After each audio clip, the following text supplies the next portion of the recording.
Welcome to the Winedown, an afternoon podcast where two techie blokes sit down over a bowl of wine and chat about what's happening in the world of tech. Enjoy while Scott and Nick open up about their week in technology.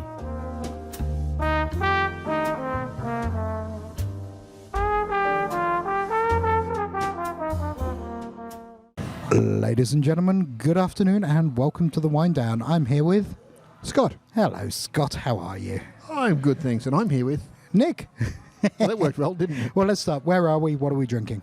Okay, look, a bit of a change today. We've actually gone out and about on foot, we're just down the road from Crow's Nest a bit in a place called St Leonards at Gilroy's Tavern. Gilroy's Tavern. What a wonderful place that is. And anybody who's been in the IT industry long enough will have at least come here once, right? Hopefully at least once. Yes.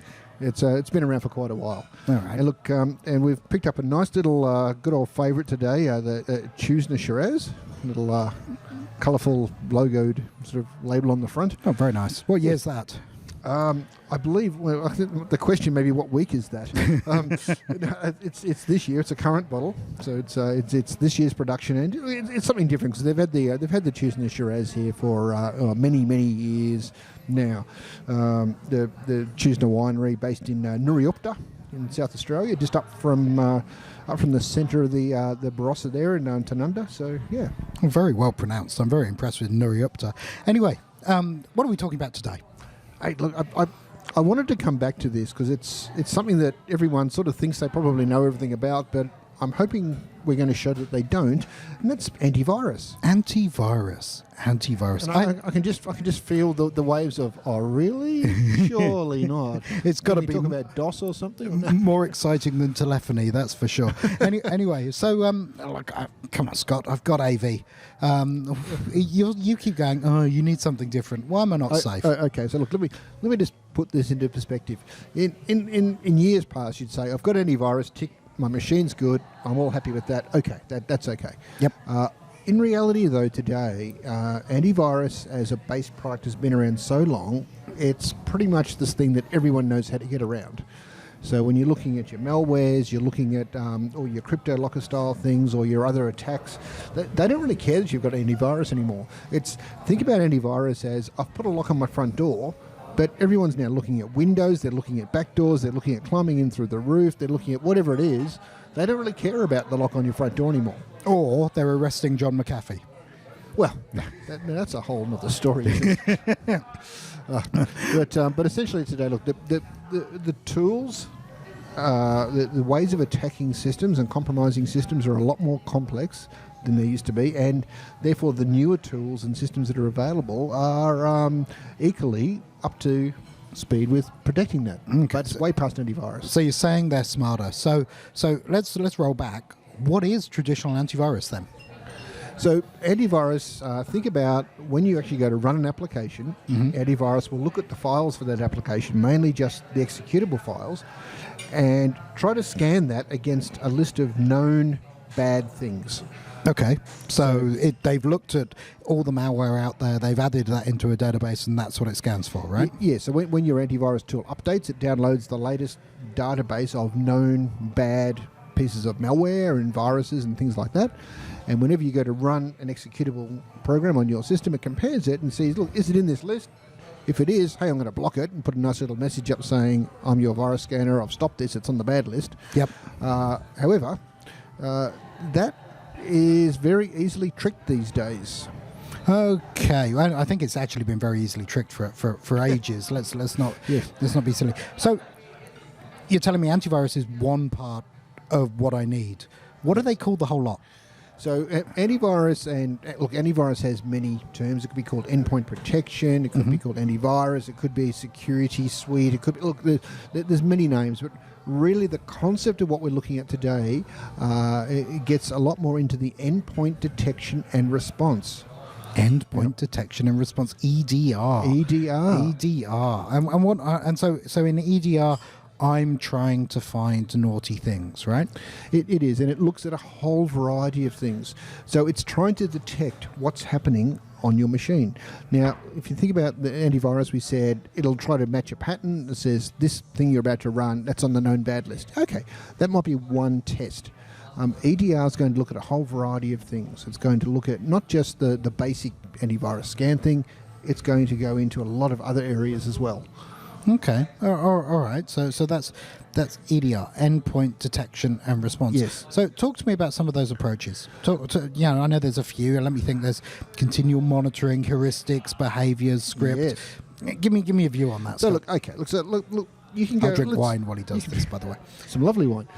Yummy. So our continual monitoring, it's more than just I've run my application, therefore I must be good. It also looks at what is the application actually doing, what registry keys are being created in there, what sort of network activity is it generating, what processes are running, how many of them. Is this normal for an application? Now I also know operating systems have hooks in them to allow these things to be smart, right? Because one of the things, if I take my way to the very first virus I detected and fixed by hand was a virus called Chemnitz, and Chemnitz was a DOS virus, and whenever you tried to make a call to the disk, it would intercept that and go and do something else. So once that had loaded, it kind of ran in memory and it wasn't attached to files, and it was really hard to find. Yes. So that's called heuristics, that kind of behavior, isn't it? Heuristics describe what the actual application does, or what the virus does when it's running. You're looking for certain patterns, like, I'm going and changing certain registry values. I'm trying to play around with parts of the machine that, an application may not really be supposed to be doing. And as you mentioned, some of these things are hard to find, to the point where you're just going, I'm just going to format my hard drive and start again. Now, that's all very well, but some of these actually go and insert themselves in the firmware. The firmware. And you think, well, hang on, how can this... Yes, it's smart firmware, can be updated. Yes, no, absolutely. So, yeah, I know about those. So, effectively, if you get one of these evil things, you need to throw the device away, right? There are ways to do it, but you've got to go and find out how does this thing work, who's got and analysed it, where's the repair list, how do I go and then reflash it with new firmware, how do I then load? But it's quite a painful approach. So this is almost a big data problem, right, Scott? Yes. And we if I want to find fraud in a bank, I'll use machine learning or artificial intelligence. Are they using this in the malware world? There is, and what podcast would not be a podcast unless we added machine learning and artificial intelligence into the list. We must be succeeding in a few goals here. So what's happening with machine learning and artificial intelligence says if you don't understand if this is a bit of malware or not, you can actually upload it to the cloud, and there's all these smarts and engines up there that will go and look at what is it doing. Maybe I'm going to run this in a sandbox and see what it does. Does it behave like an application, or does it behave like a virus? Yeah, no, good point. I get that. I hear that. We've got cloud-based machine learning, exploits. Now we're back to patching. We witter on about this like old ladies, but everybody should be patched up to date, right? That's correct. So if I can't patch, then I've got exploits that these things can take advantage of. Is there antivirus software which blocks that kind of thing? So modern antivirus and I'll say endpoint detection and response tools, when you're looking at the entire combination, will look at, I see you're running this version of Java, or I see you're running this version of Flash or something like that, or you've got this browser that's got these known issues in it. I'm going to specifically watch for these known vulnerabilities and see if I can stop anyone trying to take advantage of them. Cool. In the many years ago, Trend had a separate product that did this. It was actually quite good because it was called virtual patching. You didn't need to patch because the tools themselves would stop anything that took advantage of those systems. But of course, the list then became bigger and bigger and bigger, and actually becomes quite complex to do. So that's super cool. But you should patch. You should patch. Just stop trying to be more creative in the in the way of we're going to prevent this by doing this. Just patch in the first place and avoid the whole need. So you have the prevention in place. You didn't hear it here first, but just patch. Patch your systems. Yes, excellent. So moving forward, I've heard people mention this thing called the zero trust model. Yes. Scott, I'm going to go over to you. What's the zero trust model? So it's a think of it as a methodology where we don't trust anything that happens, and we make sure that everything proves itself before it can run. So if I'm going to run an application, you know that I'm only going to allow things that are known to be good. Now, this isn't like antivirus that says, you're on the bad list, I'm going to stop you.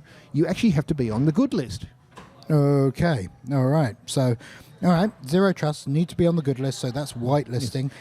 And I'll just say in there as well that this Zero Trust model is not just as far as like antivirus or endpoint detection and response goes.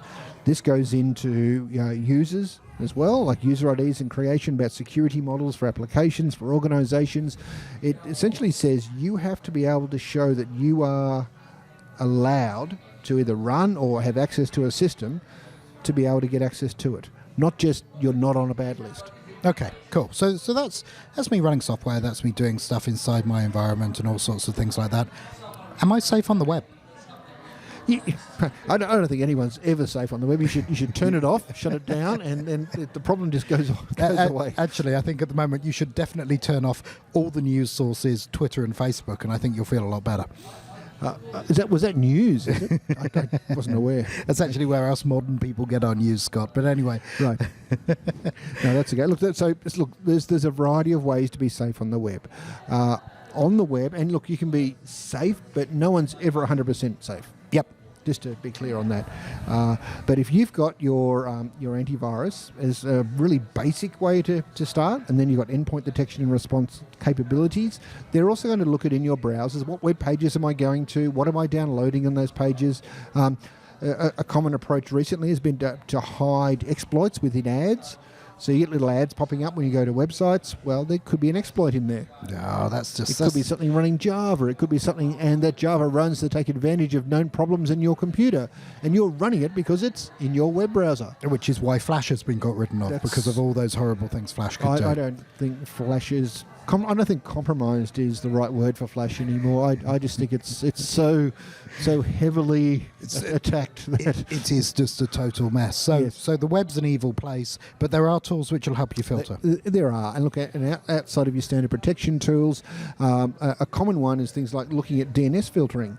Now there's a couple of types of this. One is the ability to look at a domain name that you type in. So if you go, I want to go to www.abc.com, and you can actually have that list checked to see, look, is ABC on the known bad list? Yep. Much like your old sort of antivirus approach. And there are tools out there that go and collect all the known bad malware sites and all the issue sites, and keeps a list of those. Such that you can check them before you actually go anywhere. So doesn't the Great Firewall of Australia attempt to do that, Scott? That's DNS filtering to stop us nasty Australians getting to the Pirate Bay and stuff. I think there's about 100 or is it 200 items on that list, or maybe there's a few more now, but I think that's a very specific use case. So DNS is you're doing your own mini version of the Great Firewall of Australia and stopping going to bad sites. You're really just looking up a name and seeing, look, is this a known bad place? And if it is, it sort of stops you from going there by saying, I'm just going to redirect you over to this little other area over here that's safe. Okay. And in some cases, put a little message on your browser that says, you've just clicked on something that's known to be bad. Hey, here's a little training video about what to look out for. There you go. Now, all of this going on. So I'm filtering the web. I'm looking at DNS. I'm patching things I haven't patched. I'm looking for things on bad lists. I'm looking for whether they touch processes or go into Windows or do all sorts of things. Right. And in the 1 hour that's left in your work week after doing all that, I was going to say, doesn't my machine run like an absolute pig with all of that running? Isn't it going to be the slowest thing in the world? Well, here's the thing. The trick today is to find solutions out there that do this in a very lightweight client. Now, we manage clients now, and some of the systems that they've had in place when we've acquired them, they're fully protected. Unfortunately, the machine was so old it couldn't do much else, and that's what you've got to be careful of. The older antivirus tools, when they try to add more and more features and functions to them, it's more code that's running. They become a larger part of what's of the usage of the machine, and eventually you're just sitting there watching the machine do something while you're really trying to do whatever it is you're doing, but it doesn't work.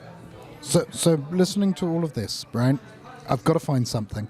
You've got to find something. I've got to patch. First of all, you've got to patch. You've got to patch. Once I patched, I really need an endpoint detection and management tool. We could call tool. this the Patch Podcast. We could. Nick and Scott's Patch Podcast. I've got to do endpoint management. Endpoint detection and management. I've got to have that system in place. I've got to try and get a lightweight one. which in my mind sounds like it's more expensive. How much is this all going to cost? Okay, so look, an antivirus solution you can get anywhere from, like, say, $3 to $5 a month, sort of without trying too hard. Yep. You can expect to pay probably up to about $10 a month for a proper suite that's going to protect you today. And the reality is, if you are paying, say, $3 to $5 just for antivirus today, stop paying that. Just use Windows Defender. It is more than sufficient to keep up just basic antivirus. If you've got Windows 10. To be fair, if you've got a Windows machine, that's very true. Well, if you have a Windows machine that doesn't have Defender, you're running Windows 8 or 7 or XP and you're not patched and you're in real trouble. That's right. That's a whole separate We'll do another podcast on keeping up to date. We came across some more Windows XP this week. I'm sorry. Anyway. I worked on that project and I didn't have grey hair then, but there you go. It had antivirus. It did. So obviously, you can't do without it, right? You need it. It's like an insurance policy. If you don't have any form of antivirus on your machine or endpoint detection and response or any sort of security protections, and you want to use something like the internet, or you want to go and run applications, you will run into problems. Your data will magically disappear. You'll start to get threats by, hey, pay this money or else. You'll start to see that my machine gets encrypted. You'll find all these ads. You'll get lots of ads popping up. Not all the ransomware and everything like that is actually bad in that respect, as it doesn't necessarily always stop you from working. Some of it just promotes more ads. So you've got basically a computer that turns into a continual ad generator. Yeah, and not good. That's been fascinating, Scott. That's been really interesting. Yeah. Thank you for that. So patch. Update your security tools to be something that at least includes endpoint detection and response. Endpoint detection and response, EDR. Remember that. You heard it here first. That's way too much wine while talking about that, Scott. There you go. Cool. Well, if you are watching, you can click down here somewhere. Subscribe to our podcast. If you are listening, tell your friends about it. Leave a like and leave a comment to let us know whether you actually enjoy what we're talking about or you want us to talk about something else. You've got something else, haven't you? I've got an interesting news item. Oh, a news item. I didn't think we were going to do any of those. There we go. Well, we thought we might. So this is something that came out of the US just in the last few weeks. So if you think about people, business machines, and they get infected with ransomware or something, and they get this ransom message that says, yep, pay all these Bitcoin or else I'm going to encrypt your data or leave it encrypted, or I'm going to go and put it on the internet for everyone to see, or whatever the actual issue is. So you've had things like councils and counties, government departments and large organisations be affected by this sort of thing. And in some cases, they get cyber insurance security policies, cyber security policies off their insurers. So the most cost-effective way to resolve the issue is normally for the insurance company to say, look, we'll go and negotiate with the ransomware attacker for you. Yep. And they'll work it out that maybe they can pay half or something like that. And to the ransomware attacker, look, that's worth better than nothing. Yep. And money exchanges hands, or Bitcoin exchanges hands. Or virtual hands. Hands, yes. and that's one way that your cyber insurance provider can minimise their risk if you are covered by a policy. But what's actually happened recently, and this is, I've never liked this approach because it actually says crime pays. Yeah. So that sort of don't generates negotiate the wrong with terrorists message. and all that That's kind right. of stuff. Well, yeah. actually, strangely enough, you've mentioned the word terrorists. So in the US now, they've actually said, under the Financial Money Laundering Something Act, and I'll actually go and dig up the right wording, if you are paying ransomware demands to certain countries that are on the banned list, yep. and this is the blacklisted, you cannot do the export, the encryption technologies, Iraq, North Korea, yep. for example, and yep. let's face it, North Korea pulled in the better part of $2 billion the previous year on doing ransomware attacking. They've got to fund themselves somehow, and this is the approach they've taken due to all the sanctions and everything. So they've said if you're now going to pay ransomware demands to actors that are in these countries, you are funding terrorism. Oh my goodness. And we're going to come and knock on your door and have a bit of a chat.